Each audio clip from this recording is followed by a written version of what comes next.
كشفت اللجنة المنظمة لكأس آسيا قطر 2023 عن تميمة البطولة، والتي جاءت على شكل عائلة لحيوان الجربوع، وذلك في حفل خاص أقيم بهذه المناسبة في براحة ميشيرب.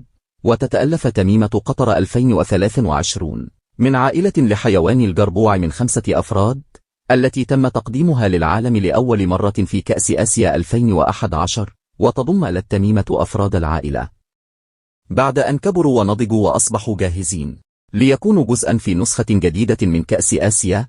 وتعتبر عائلة التميمة المكونة من سبوق وتمبكي وفريحة وسكرياتي وترين شخصيات معروفة لدى مشجعي كرة القدم منذ 12 عاما، عندما استضافت قطر النسخة 15 من البطولة القارية. وتجسد العائلة الحيوية والديناميكية التي يتمتع بها لاعب كرة القدم، كما تشيد الأسرة بالعمل الجماعي، وتحتفي بأهمية الحياة الأسرية في قطر والمنطقة. ومن جهته قال حسن ربيعة الكواري المدير التنفيذي للاتصال والتسويق في اللجنة المحلية المنظمة لكأس آسيا 2023: عودة التميمة إلى نسخة هذا العام من البطولة يعد دليلا واضحا على إرث طويل من التميز في استضافة الأحداث الرياضية الكبرى في قطر.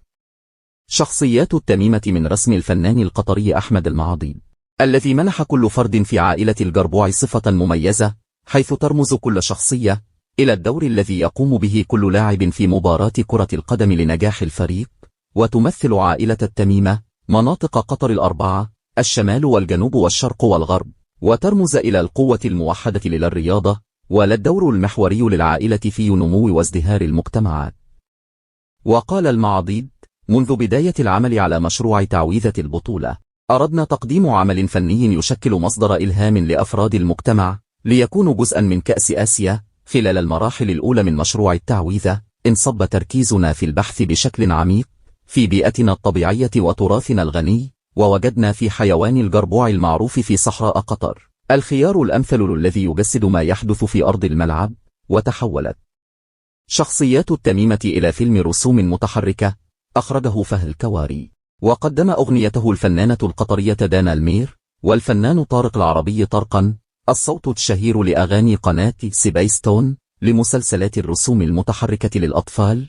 وتضم عائلة التميمة سبوق الابن، وهو نجم العائلة الرياضي ولونه أزرق، وتم استلهام الاسم من كلمة سبوق، وهو المصطلح المستخدم في اللهجة العامية للجربوع في قطر. أما فريحة فهي البنت الكبرى للعائلة، ولونها وردي، والتي سميت على اسم منطقة فريحة بشمال قطر. وتمبكي الأخ الأصغر لسبوق يحمل اللون الأصفر، وسمي بهذا الاسم نسبة إلى منطقة تمبك التي تقع في شرق قطر، إضافة إلى الأب زكريتي باللون الأخضر، وسمي بهذا الاسم نسبة إلى منطقة زكريت التي تقع غرب قطر، والأم ترينة التي جاءت بلا اللون الأرجواني، وسميت نسبة إلى منطقة ترينه الواقعة بجنوب قطر.